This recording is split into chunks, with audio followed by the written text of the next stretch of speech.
दोस्तों नमस्कार, स्वागत है आपका बड़ी खबर बड़े खुलासे में। दोस्तों पश्चिम बंगाल को लेकर के जिस तरह की खबरें आ रही हैं, वो दृश्य, वो वीडियो भयावह हैं। बंगाल के अंदर जिस तरह से नरसंहार किया जा रहा है, जिस तरह से हिंदुओं को टारगेट किया जा रहा है, बीएसएफ के इंटेलिजेंस की अगर रिपोर्ट को माने तो उन्होंने रिपोर्ट जो दी है वो वाकई में चिंताजनक है। बीएसएफ का जो विजिलेंस डिपार्टमेंट है, डिटेक्टिव डिपार्टमेंट है, उसने जो रिपोर्ट सौंपी है उसके अनुसार उन्होंने ये बताया है कि ये जो बंगाल में हिंसा हो रही है, इसके पीछे कहीं ना कहीं आतंकी संगठनों का हाथ है।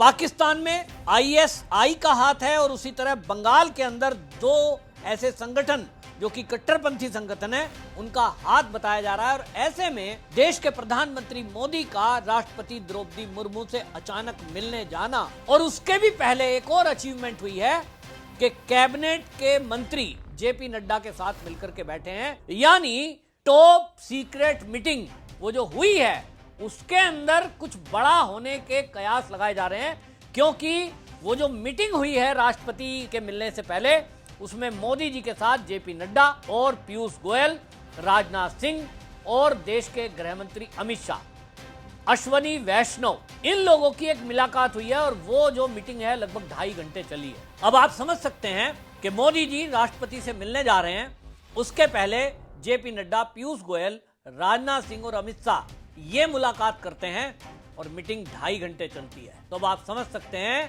कि क्या हो सकता है।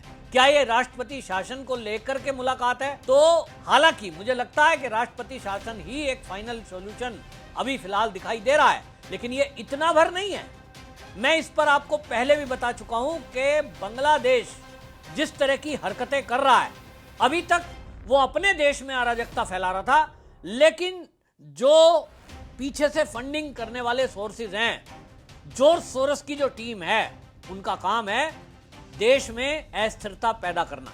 बांग्लादेश में हमने देख ही लिया कि किस तरह से शेख हसीना की सरकार को उन्होंने हटाकर और वहां पर अस्थिरता पैदा की। स्टूडेंटों के नाम पर जो दंगा फसाद हुआ, उसका परिणाम हमें पता है। ठीक उसी पैटर्न पर अब पश्चिम बंगाल में ये करने का एक षड्यंत्र किया गया, ऐसा बीएसएफ का जो डिटेक्टिव डिपार्टमेंट है वो अपनी रिपोर्ट में दावा करता है। बीएसएफ की उस रिपोर्ट की माने तो उसमें बताया गया है कि बांग्लादेश के अंदर से जिस तरह से दो संगठनों ने बड़े पैमाने पर हिंसा की थी, उसमें जमात उल मुजाहिदीन बांग्लादेश यानी जेएमबी और अंसारुल बंगला टीम एबीटी, ये दो संगठनों का बड़ा हाथ था। और ये दोनों संगठनों का एक पैटर्न है कि पूरी एक भीड़ जिसमें कि 18 साल से नीचे के युवकों को शामिल किया जाएगा ताकि उनके ऊपर कोई कानूनी कार्रवाई ना हो, और अगर पुलिस बल प्रयोग किया जाए और उनको कोई गोली लग जाए तब एक नैरेटिव बनाया जाए कि देखिए बच्चों पर पुलिस गोली चला रही है। तो एक भीड़ पुलिस को घेरेगी,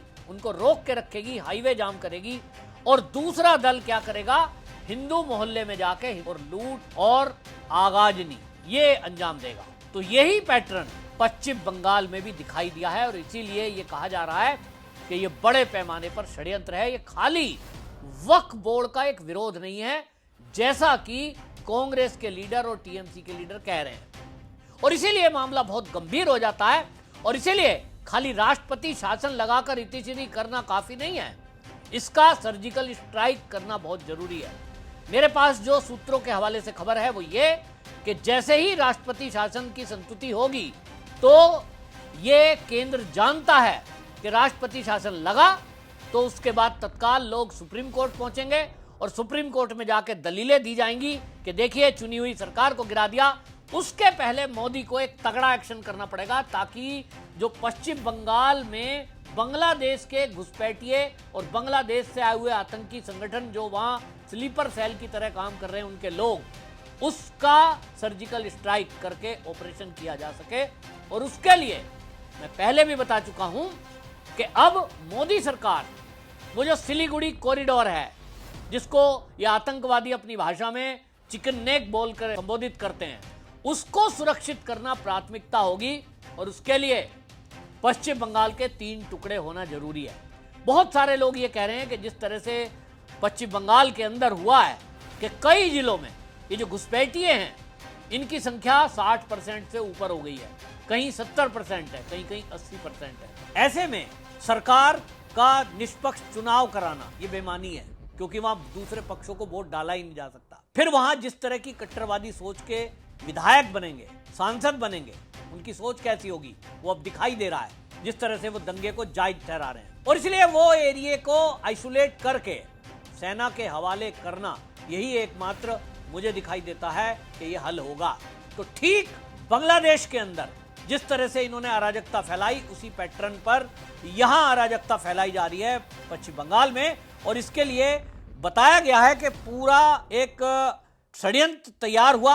उस षड्यंत्र में यह तय हुआ कि एरिया चिन्हित किए गए और बांग्लादेश में जिस तरह से शेख हसीना सरकार को गिराने के लिए ढाका में लूटपाट, हत्या और पुलिस पर हमले हुए, उसी पैटर्न पर पश्चिम बंगाल का शमशेरगंज, सुती, रघुनाथगंज, धुलियान, इस एरिया को चिन्हित किया गया। इस एरिया को चिन्हित करके फिर टीमें बांटी गई और यह तय हुआ कि यहां पर बड़े पैमाने पर हिंसा करनी है और हिंदुओं को खदेड़ देना है। बांग्लादेश के अंदर आईएसआई एजेंटों की जो जिस तरह की सक्रियता देखी गई थी, ठीक इसी तरह बंगाल में भी देखी गई है। सीमावर्ती क्षेत्र में राष्ट्र विरोधी ताकतें ट्रेनिंग ले रही हैं, ये रिपोर्ट में कहा गया है। मदरसों में 18 साल से कम उम्र के लड़कों को ट्रेनिंग देने का काम कुछ मौलाना कर रहे हैं, जिसमें 20 मौलानाओं को सम्मिलित होने पर ये पूरी डिटेल बीएसएफ के जो इंटेलिजेंस डिपार्टमेंट है, डिटेक्टिव डिपार्टमेंट है, उसकी रिपोर्ट में कहा गया है। हिंसा के लिए जैसा मैंने कहा जो एरिया चिन्हित किए गए थे उसमें बाकायदा रेकी की गई, फंडिंग की गई। तुर्की से इसके लिए पैसा आया और तुर्की से ये पैसा हवाला के जरिए आया जो बांग्लादेश के जरिए पश्चिम बंगाल में पहुंचा है। और इसीलिए ये बहुत जरूरी हो जाता है कि ये खाली एक देखने में वक्फ बोर्ड का प्रदर्शन लग सकता है, लेकिन इसके पीछे बहुत बड़ी साजिश है। और साजिश ये है कि कहीं ना कहीं चीन के साथ मिलकर के जो बांग्लादेश में इस समय सरकार चल रही है, वो चाहती है कि भारत के बॉर्डर एरिया में चीन को बिठा दिया जाए, भारत को डिस्टर्ब किया जाए और घुसपैठ को इस तरह से बढ़ा दिया जाए और फिर उनसे हिंसा कराई जाए, ताकि जो सिलीगुड़ी कॉरिडोर है उसको खतरे में डाल दिया जाए। भारत सरकार इसको समझती है और इसीलिए राष्ट्रपति जी से मोदी का मिलना ये खाली राष्ट्रपति शासन लगाने के लिए नहीं, उनको उन तथ्यों की जानकारी भी दी गई है, ऐसा सूत्रों के हवाले से बताया जा रहा है जो मैंने अभी आपके सामने रखे, कि इस तरह का षड्यंत्र चल रहा है। देश की सुरक्षा से खिलवाड़ करने के लिए देश विरोधी ताकतें, जिसमें पाकिस्तान की एजेंसियां और आतंकी संगठन साथ में मिले हुए हैं, तुर्की से फंडिंग हो रही है। इसका मतलब कई और भी कंट्रियां इस तरह से हवाला के जरिए बांग्लादेश में जिस तरह से अराजकता फैलाई, उसी तरह पश्चिम बंगाल और भारत के अन्य भाग में भी आने वाले समय में ये इस तरह का हिंसक प्रदर्शन कर सकते हैं। तो उसका अगर ऑपरेशन अभी फिलहाल में पश्चिम बंगाल में नहीं किया गया तो पूरे देश में यह अराजकता फैल सकती है। और सूत्रों के हवाले से अब यह पता लगा है कि इस सारे ब्रीफिंग के बाद, इंटेलिजेंस की रिपोर्ट, सुरक्षा कारणों की सब जानकारी देने के बाद अब यह सरकार की तरफ से तय होगा कि यह राष्ट्रपति शासन कब लगाया जाएगा। और इसके साथ ही सेना का ऑपरेशन भी होना जरूरी है। और इसीलिए जो हाई प्रोफाइल बैठक हुई है, जो मीटिंग हुई है, उसमें जहां एक तरफ अमित शाह उस मीटिंग में शामिल थे, वहीं उसमें राजनाथ सिंह भी मौजूद थे, क्योंकि सेना का ऑपरेशन होगा तो रक्षा मंत्री को पूरी जानकारी होनी चाहिए। और ये सब जानकारी एक टेबल पर रखी गई। उसके बाद मोदी जी गुलदस्ता लेकर पहुंच गए राष्ट्रपति भवन, राष्ट्रपति जी से मिलने। और अब ये ऑपरेशन कब होगा ये तो देखने की बात होगी, लेकिन ये जरूरी है, क्योंकि जिस तरह से तस्वीरें पश्चिम बंगाल से आ रही हैं वो डराने वाली हैं, वो दहशत वाली हैं। और मैं एक हिंदू हूँ, उसके नाते मेरे लिए तो वो हृदय विदारक है। मुझे लगता है मेरे ही परिवार के लोगों के ऊपर इस तरह का हमला किया जा रहा है। मूक दर्शक बने हुए सरकार नहीं बैठ सकती, ना हम बैठ सकते हैं, लेकिन आम जनता की मजबूरी है कि वो कुछ कर नहीं सकता, केवल सरकार को देख सकता है। आप इतना कर सकते हैं कि मैंने जो पहलू रखे हैं, जो लोग ये बात करते हैं कि राष्ट्रपति शासन लगाना क्यों जरूरी है, उन तक ये बात पहुंचे कि ये खाली हिंसक कोई प्रदर्शन नहीं है, कोई ये सीए का प्रोटेस्ट नहीं हो रहा है, कोई ये वक्फ बोर्ड का कानून में परिवर्तन किया गया है, उस तक बात नहीं है। अगर वैसा होता तो भाई दिल्ली में जंतर मंतर पर जैसा धरना प्रदर्शन किया वैसा आप कर सकते हो। और वो भी क्यों करोगे? क्योंकि आपको पूरा बिल पढ़ना चाहिए और उसमें कहीं ऐसा नहीं लिखा मस्जिद और मदरसे आपके छीन लिए जाएंगे, जबकि हर तकरीर में, हर प्रदर्शन में तख्तियां लेकर के यही बोला जा रहा है मौलानाओं के द्वारा कि मुसलमानों सड़कों पर उतरो, तुम्हारी मस्जिदें और तुम्हारे ये मदरसे छीन लिए जाएंगे। ओवैसी जैसे लोग इसी तरह की भाषा का इस्तेमाल कर रहे हैं, झूठ बोल रहे हैं। मैं तो कहता हूं कोई भी इस तरह का झूठ बोलकर प्रोपेगेंडा फैलाए, हिंसा को बढ़ावा दे, उस पर सरकार तत्काल एक्शन ले। 2, 4, 10 हजार भी लोग ऐसे जेल में डालने पड़ेंगे तो डालिए, क्योंकि ये जहर फैलाने का काम जो नेता करते हैं, आम पब्लिक इनके बहकावे में आकर सड़कों पर उतरती है।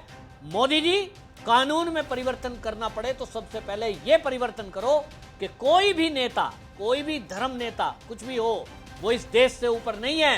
देश विरोधी एक्टिविटी कोई भी करेगा, देश विरोधी बयानबाजी करेगा, दंगा भड़काने की कोशिश करेगा, झूठ बोलकर हिंसा फैलाने की कोशिश करेगा, तत्काल उसको राष्ट्र विरोधी धाराओं में जेल में डालिए।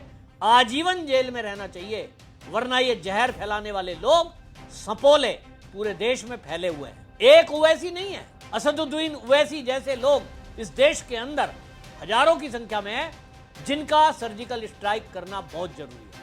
आपकी इस मुद्दे पर क्या राय है? क्या आप मेरी राय से सहमत हैं? तो वीडियो को शेयर जरूर करिए और इसको ये हर हिंदू के मोबाइल तक पहुंच जाए, ताकि पता चले कि बंगाल में आखिर चल क्या रहा है। खाली जो देखने में ऊपर से दिखाई दे रहा है कि वो वक्फ बोर्ड का विरोध है, ऐसा नहीं है। देश का पश्चिम बंगाल एक ऐसा राज्य है जहां आए दिन हिंसा होती है और टारगेट केवल हिंदू होता है, टारगेट वहां पुलिस होती है। और बड़ी प्लानिंग के साथ जब बीएसएफ को वहां मैदान में केंद्र सरकार ने उतार दिया, तो क्योंकि बॉर्डर पर बीएसएफ रहेगी या तो गली मोहल्ले में रहेगी, और इसलिए वहां संख्या बेशक बढ़ाई गई है, लेकिन बॉर्डर पर इसी बहाने से घुसपैठ की जा रही है। ये ध्यान भटकाने के लिए सारा कुछ है, ताकि बीएसएफ शहरों में आकर ड्यूटियां करे तो बॉर्डर उनके लिए घुसपैठ के लिए खुला हो जाए। बहुत बड़ा षड्यंत्र है और सेना को उतारना पड़ेगा। जो पश्चिम बंगाल है उसके 3 टुकड़े करने ही पड़ेंगे। एक टुकड़ा बिहार में मिला दीजिए, एक आसाम में मिला दीजिए, और तीसरा जो ये कट्टरपंथियों से भरा हुआ एरिया है, वो जो जिले हैं जहां इनकी संख्या 70-80% हो गई है, उनको सेना की हवाले कर दीजिए, जैसा कश्मीर में धारा 370 हटाते समय ऑपरेशन किया गया है लद्दाख को अलग करके। आपकी क्या राय है? कमेंट में जरूर लिखिए, वीडियो को शेयर करिए। वंदे मातरम।